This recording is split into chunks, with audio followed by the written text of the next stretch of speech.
जो एसएससी की रीड है वो प्रीवियस ईयर ही है। अगर आपने प्रीवियस ईयर नहीं लगाए तो फिर एसएससी थोड़ा तो आपकी 20 साल की उम्र में सिलेक्शन हुआ है ना, थोड़ा एक कंफ्यूजन क्रिएट होता है बच्चों ये में कि मेरा साथ साथ में कोर्स भी होता जा रहा था और मॉक भी मैं देता जा रहा था साथ साथ में।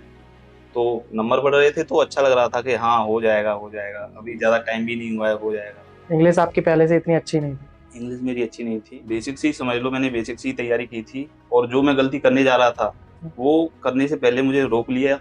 इसी वजह से थोड़ा मुझे टाइम कम लगा। फ्री में 50 में 50 उनके क्लास नोट से ही। केवल क्लास नोट से वो मैंने खुद ही बनाए थे। अच्छा अच्छा। हाँ तो जैसे नमस्कार, स्वागत है आप सभी का एक बार फिर से एसएससी फैक्ट्री के शानदार प्लेटफॉर्म पर। मेरा नाम है अंकित शर्मा और आज के इस वीडियो में हमारे साथ सौरभ राय भाई हैं। एसएससी सीजीएल 2023 इनका फर्स्ट अटेम्प्ट था और जब इनका सिलेक्शन हुआ तो मात्र इनकी 20 साल उम्र थी। 20 साल की उम्र में ये एक्साइज इंस्पेक्टर बने हैं। जैसा कि आप देख पा रहे हो, वर्दी में बैठे हैं, 3 स्टार लगे इनके शोल्डर पे, जिससे आप सभी लोग मोटिवेशन लेते हो। तो इतनी कम उम्र में पहले ही अटेम्प्ट में कैसे इन्होंने सिलेक्शन लिया, जानेंगे इनकी रणनीति, कहाँ से बिलोंग करते हैं, क्या इनकी जर्नी रही, इस पे डिस्कस करने वाले हैं। चैनल पर नए हो, चैनल को सब्सक्राइब कर लेना और वीडियो अगर आपको पसंद आती है हमारी तो वीडियो को लाइक करें, कमेंट करें और आपका जो भी डाउट होता है हमें डायरेक्ट आप इंस्टाग्राम पे मैसेज करके पूछ सकते हो। तो सौरभ भाई, बहुत बहुत स्वागत है एसएससी फैक्ट्री पर। Thank you. एक बार ना ऑडियंस को अपना इंट्रो दे दो। Thank you. मेरा नाम सौरभ राय है और मैं मुरैना से बिलोंग करता हूँ और जो ग्वालियर के पास में है, वहीं से मेरी स्कूलिंग वगैरह कॉलेज वगैरह सब वहीं ओके, से हुआ। क्या करा आपने कॉलेज ग्रेजुएशन में? ग्रेजुएशन में मैंने बीएससी की है मैथ से हम्म। और उसके बाद बस उसके बाद तैयारी शुरू कब करी थी आप? मैंने तैयारी का फेज मेरा ऐसा रहा कि सबसे पहले मैंने एमपीपीएससी के बारे में सोचा था हम्म। तैयारी करने के लिए। लेकिन उस टाइम कोरोना चल रहा था हम्म। तो मेरा वो ड्रॉप आउट हो गया एमपीपीएससी से। हम्म। फिर मैं डिफेंस की ओर चला गया, वहाँ मैंने डिफेंस की तैयारी की और मेरा नेवी में भी सिलेक्शन हो गया, नेवी एसएसआर में। अच्छा। लेकिन घर वालों ने मना कर दिया कि नहीं, हम नहीं भेजेंगे क्योंकि हम्म। मैं सिंगल चाइल्ड हूँ। हाँ। तो उस वजह से तो फिर उसके बाद मैं जब नेवी से वापस आया, देहरादून से सॉरी, तो मेरा एक फ्रेंड है, तो मैंने उससे बात की, हम्म। तो बोला कि भाई मैं दिल्ली में ही हूँ हम्म। और देहरादून और मुरैना के बीच में दिल्ली आता है। हाँ। तो फिर मैं बस दिल्ली रुक गया और मैंने सोचा मैं देख लेते हैं डेमो वगैरह लेके। हम्म। तो फिर बस वहीं वहाँ मैं डेमो के लिए गया, लेकिन कोरोना की वजह से कोचिंग ऑफ हो गई थी, हाँ। बंद हो गई थी कोचिंग। तो फिर मैं घर आ गया। घर 1 महीने के बाद फिर मैंने अपने दोस्त के साथ ही हम्म। ये बैच परचेज़ कर लिया एसएससी। तो ये आपकी 20 साल की उम्र में सिलेक्शन हुआ है ना, तो थोड़ा एक कंफ्यूजन क्रिएट होता है बच्चों में कि इसका एज क्राइटेरिया क्या होता है, तो एक्साइज इंस्पेक्टर बनने के लिए कितनी एज चाहिए होती एज क्राइटेरिया 18 से स्टार्टिंग होता है है? अच्छा। और शायद 27 है जनरल के लिए और एससी एसटी के लिए कुछ और है, उसमें 32 या 35, ऐसा मुझे एग्जैक्ट याद नहीं है। हम्म। लेकिन वो आसानी से यूट्यूब पे मिल जाता है, आप कहीं भी देख सकते हम्म। हो उसमें स्टार्ट। कितने कितने समय तक आपकी तैयारी हुई? आपका एक साल कितना था? तैयारी का तो मेरा ऐसा रहा कि लगभग 1 सवा साल मुझे लगा है और उसमें भी मेरे 6-7 महीने तो ऐसे ही चले गए कि मैं कर रहा हूँ तैयारी रेगुलर, नहीं कर रहा हूँ। 6-7 स्टार्टिंग के 6-7 महीने मैं घर पर ही रुका था। वो घर पर भी रुकने का कारण था क्योंकि 3-4 महीने बाद मेरी सिस्टर की शादी थी, तो हम्म। घर वाले बोल रहे थे कि अब तू इतना रुका है और देहरादून से आया है तो थोड़ा घर रुक ले, हम्म। थोड़ा हमारे साथ भी रहना हो जाएगा, फिर तू चले जाना। तो मैं घर पर रहा तो कभी क्लास ले रहा हूँ, कभी नहीं ले रहा, हम्म। तो उस तरह से चलता रहा। लेकिन फिर उसके बाद मैं दिल्ली गया था ऑफ़लाइन के लिए। मेरा स्टार्टिंग से ही मन था कि मैं ऑफ़लाइन तैयारी करूँगा, राकेश सर से पढ़ूँगा और इंग्लिश की क्लासेस भी वहीं सब करूँगा। लेकिन जब मैं गया दिल्ली तो मेरा फ्रेंड अपने फ्रेंड के यहाँ ले गया, तो वो भैया भी कर रहे थे तैयारी, 1-2 अटेम्प्ट भी दिए थे उन्होंने। हम्म। तो उन्होंने बताया कि तुमने अगर एक बार ऑनलाइन कोर्स कर लिया है, तो कैसे भी किया हो, तुम्हारे नोट्स बने हैं, मैंने प्रॉपर नोट्स बनाए थे हम्म। और तुम्हारे नोट्स बने हैं, तो मेरे हिसाब से तुम्हें ऑफ़लाइन ना जाने के बजाय वो जो नोट्स हैं, उन्हीं को रिवाइज़ करो और अपनी तैयारी को आगे कंटिन्यू करो। हम्म। क्योंकि ऑफ़लाइन में 2 चीज़ों की वेस्ट ऑफ टाइम और वेस्ट ऑफ मनी, दोनों सही चीज़ें बात। होती हैं। तो फिर मेरा बस ऐसे ही दिमाग क्योंकि घुमा ऑफ़लाइन। ऑफलाइन 4 3 4 घंटे की कोचिंग है ना, जी, और 2 3 घंटे आप जाने आने में कर दोगे, फिर थक भी जाओगे आप, तो मतलब पूरा दिन कोचिंग में चला गया तो जी। समय ज्यादा लग जाता। हाँ, सही है। उसी वजह से फिर मैं अपने फ्रेंड के साथ ग्वालियर आ गया और ग्वालियर में वहीं लाइब्रेरी में तैयारी की 2-3 महीने। हम्म। फिर मेरे लोकल में सबलगढ़ में लाइब्रेरी खुल गई थी, तो फिर मैं वहाँ आके वहीं से फिर मैं घर से पढ़ा था। ग्वालियर में कहाँ रहते हो? ग्वालियर में थाटीपुर पर रहता था। 30 फुट वही लाइब्रेरी ज्वाइन कर ली? हाँ, मयूर मार्केट में। हम्म। तो 2-3 महीने के समथिंग रुका फिर मैं अपने घर चला गया, वहाँ पे लाइब्रेरी खुल गई तो वहाँ से तैयारी की मैंने। बहुत सारे जैसे सीजीएल की तैयारी करते हैं तो उनका तो सिलेबस होने में ही 1 साल लग जाता है, 1.5 साल लग जाता है। बहुत सारा सिलेबस ही नहीं हो पा रहा। तो हमें बताओ तैयारी में जब आप आए एसएससी सीजीएल की में, तो कुछ चीजें आपकी पहले से कंप्लीट थी, जैसे मैथ, इंग्लिश पहले से ही आपको इतना अच्छा आता था, या फिर आपने बेसिक से तैयारी शुरू करके और 1 साल में सिलेक्शन ले लिया? नहीं, मेरा जो बैकग्राउंड है वो वैसे मैथ का है, हुँ, तो मैथ में मुझे इतनी ज़्यादा दिक्कत नहीं आई, लेकिन जो 12th तक का मैथ है हुँ, और जो अपना कॉम्पिटिशन का मैथ है, वो बिल्कुल अलग है। तो बेसिक से ही समझ लो, मैंने बेसिक से ही तैयारी की थी और जो मैं गलती करने जा रहा था, हुँ, वो करने से पहले मुझे रोक लिया। हुँ। इसी वजह से थोड़ा मुझे टाइम कम लगा और मैंने फिर वो ऑनलाइन सोर्स ही फॉलो किए और ऑफलाइन से मैं बच गया इसी वजह से थोड़ा। हाँ, जो वो भटकाव था उससे बच गए आप। हाँ, गाइडेंस अच्छी मिल गई हाँ, आपको। गाइडेंस हुँ। गाइडेंस की वजह से कम समय में हो गया। अगर कोई नया बच्चा है जैसे उसको भी तैयारी शुरू करनी है, उसका कॉलेज हो गया, आप वो तैयारी में आना चाह रहा है, तो कैसे करना चाहिए तैयारी? सबसे पहले वही बेसिक चीज़ है कि अपना कोर्स कंप्लीट करो, फिर उसके बाद 60% अगर आपका कोर्स हो चुका है, तो मॉक लगाना स्टार्ट कर देना चाहिए। मिनिमम वीकली 2 मॉक्स तो देने ही चाहिए, क्योंकि मैंने भी दिए थे हुँ, और उस टाइम पे आदित्य रंजन सर थोड़े मतलब उनका उनका चर्चा था, हुँ, तो वो मॉक पर बहुत ज़्यादा फ़ोकस करवाते थे, उनका मैंने बैच भी ले रखा था। हुँ, तो बस वहीं से मैंने मॉक स्टार्ट किए और फर्स्ट बार मेरे मॉक में 65 नंबर आए थे, हुँ, सीजीएल के में। अरे! मैंने सोचा यार ये तो बहुत कम बहुत है, कैसे होगा, कैसे होगा?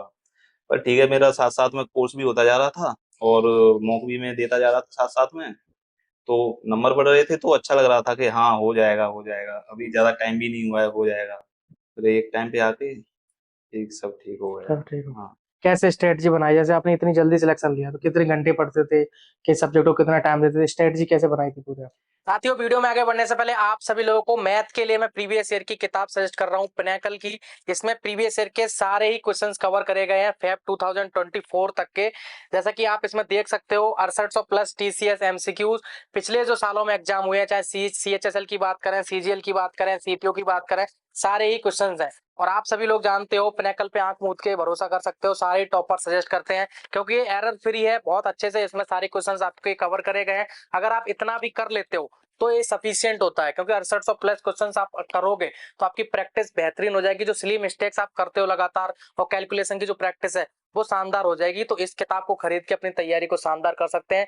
बाकी अब आगे का वीडियो देखिए। स्टार्टिंग में तो मतलब पूरी क्लासेस चलती थी मेरी, हम्म, तो 4-5 घंटे क्लासेस में लग जाते थे हम्म, और मैं लाइव ना लेके रिकॉर्डेड क्लासेस लेता था, तो जो स्पीड थी वो अपने हिसाब से एडजस्ट कर लेता था। हम्म, उस वजह से क्लासेस थोड़ी जल्दी खत्म हो जाती। हम्म, फिर जो अपना पीछे का जो कल किया है, कल की जो क्लास में कल जो करवाया है, हम्म, वो आज रिवीजन करो, हम्म, आज का जो पढ़ा है वो कल करो। और फिर वीकली तो क्लास होती नहीं, वीकली क्लास चलती हैं, तो जो वीकेंड होता है उसमें क्लास सैटरडे होती संडे। नहीं है, तो जो वीक में आपने किया है पीछे वो रिवाइज करो, ऐसे चलता था। और सबसे ज़्यादा मैंने टाइम वैसे इंग्लिश को दिया है, इंग्लिश और जीएस को, लेकिन जी में मेरे वही दोनों गड़बड़ हो गए थोड़ा। अच्छा, इंग्लिश आपकी पहले से इतनी अच्छी नहीं थी? इंग्लिश मेरी अच्छी नहीं थी और प्री में भी मैं इतना अच्छा स्कोर नहीं कर पाया इंग्लिश में हम्म, और जीएस में भी। तो फिर मैं जब गुरुकुल गया हम्म, तो वहाँ पर थोड़ा इंग्लिश में इम्प्रूवमेंट आया। हम्म। जैसे गलतियों की बात करें तो आपने बोला कि आपको गाइडेंस अच्छी मिल गई इसलिए आपका जल्दी सिलेक्शन हो गया। तो क्या जैसे अभी अगर कोई नए बच्चे देख रहे हैं आपको, तो आप क्या बोलोगे कि ये गलतियां नहीं करनी चाहिए उसको?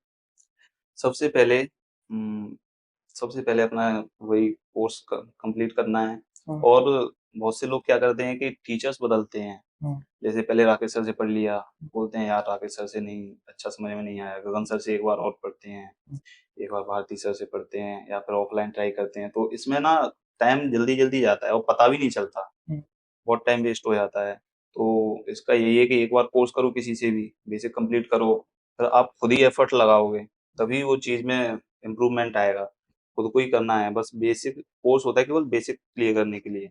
उसके बाद वही प्रीवियस ईयर अपना लगाओ, कोई भी बुक ले लो मैथ की, इससे हम्म। फिर बस। मतलब भटकना नहीं है, कोई भी एक टीचर सिलेक्ट करो। सारे टीचर अच्छे हैं कि जो मार्केट में चल रहे हैं। ठीक है, किसी का भी, चाहे गगन सर का ले लो, आदित्य रंजन सर का ले लो, अभिनय सर का ले लो, कोई भी। किसी का भी कोर्स लो और अच्छे से उन पे आंख मूंद के भरोसा करके पहले सिलेबस निपटाओ। जी।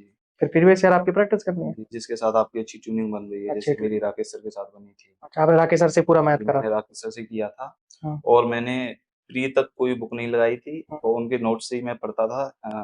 प्रॉपर नोट्स बनाए थे मैंने, हम्म, एडवांस और अरिथमेटिक के, हम्म, और मेरा 50 स्कोर आया मैथ में, और 50। 53 में 50 में 50 उनके क्लास नोट से ही। केवल क्लास नोट्स से, वो मैंने खुद ही बनाए थे।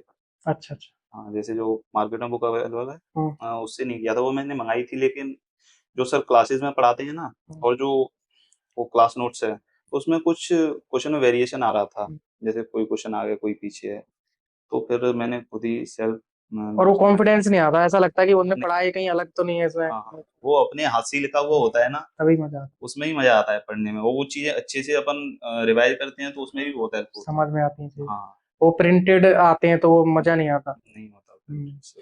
तो किताबों की बात करें तो आपने बाद में कौन सी किताबें आप पढ़ी?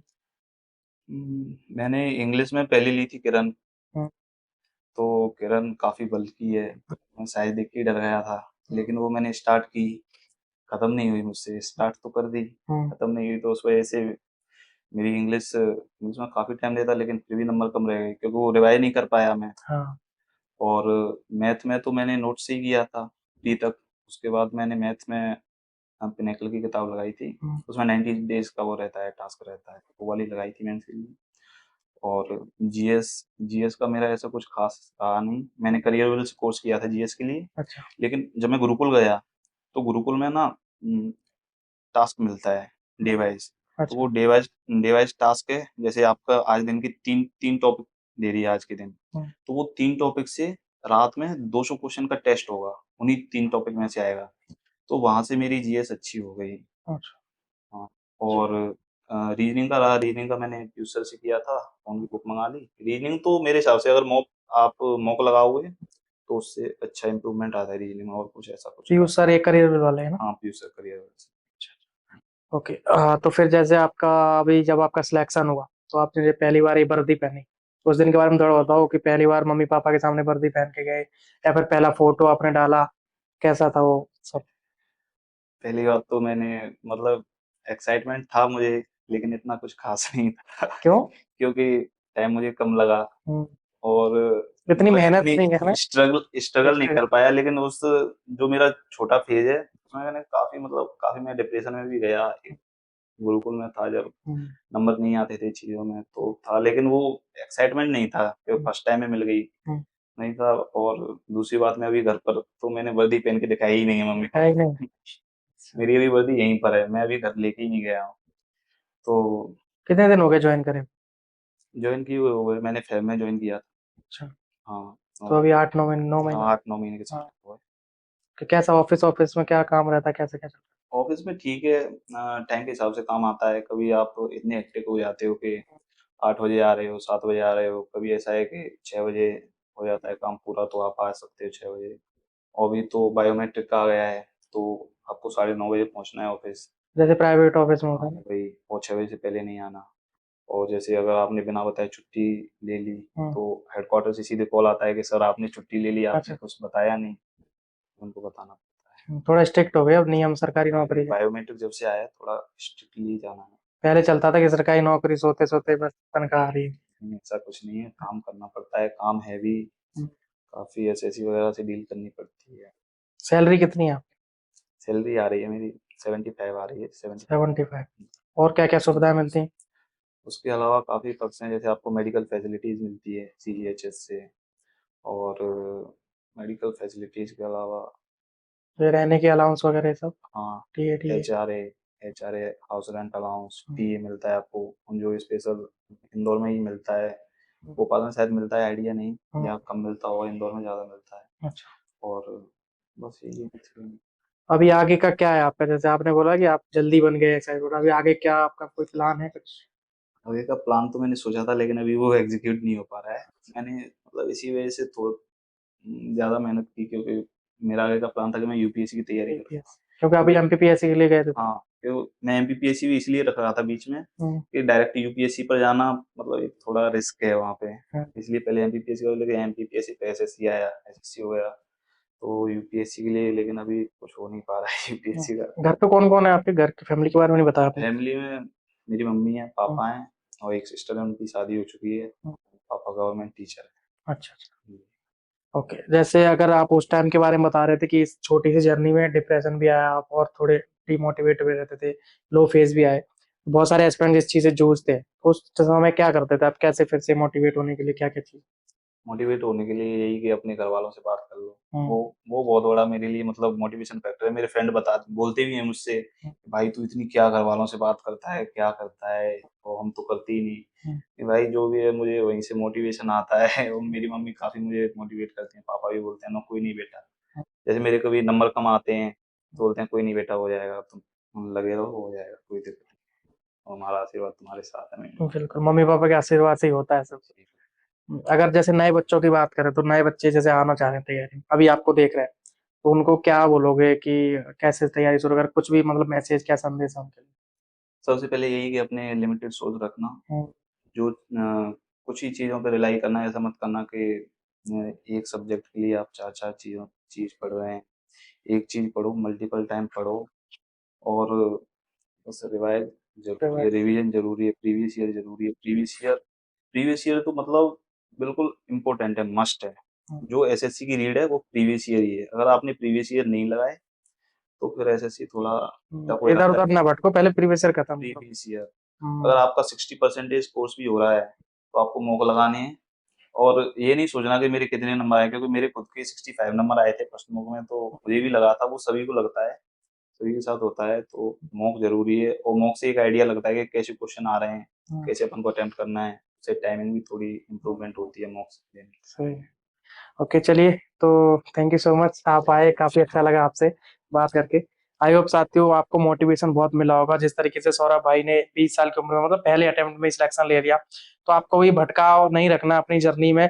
जो चीजें बताई जा रही हैं आपको, एक तो पहला ये है कि आपको पहले अपना टीचर डिसाइड करना है, किस टीचर से पढ़ना है, और उस टीचर से फिर आंख मूंद के भरोसा करो। पहले सिलेबस कंप्लीट करो, मैथ का टीचर डिसाइड करो, इंग्लिश का करो, रीजनिंग आपको अगर पढ़नी है नहीं आ रही तो रीजनिंग के भी काफी अच्छे टीचर्स हैं, ठीक है, उनसे आप पढ़ सकते हो। किताबों की बात करें तो पिनाकल हो गया, आपका किरण हो गया, इन सब की कोई किताबें ले सकते हो जिनकी प्रैक्टिस आपको अच्छे से करनी है, ठीक है। पिनाकल की काफी सारी अच्छी किताबें आती हैं, तो पिनाकल आप ले सकते हो, ठीक है। और बाकी आप लगे रहो, आप 5-7 घंटे आप डेली पढ़ रहे हो तो आपका पहले सिलेबस कंप्लीट हो जाएगा, 8 महीने, 9 महीने, 6 महीने, जितना आप जल्दी कर सको वो अच्छी बात है। 1 साल भी लग सकता है, 1 साल में कर लो।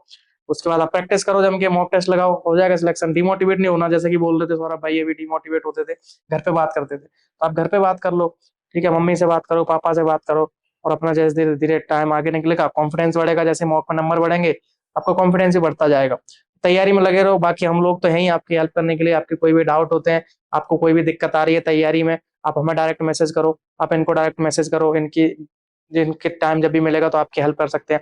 हम लगातार कर ही रहे हैं आपके हेल्प टॉप ऑफ स्टॉक। और एक मैं इंपॉर्टेंट मैसेज और दूंगा कि आप सिर्फ टॉप ऑफ स्टॉक ही मत देखते रहो।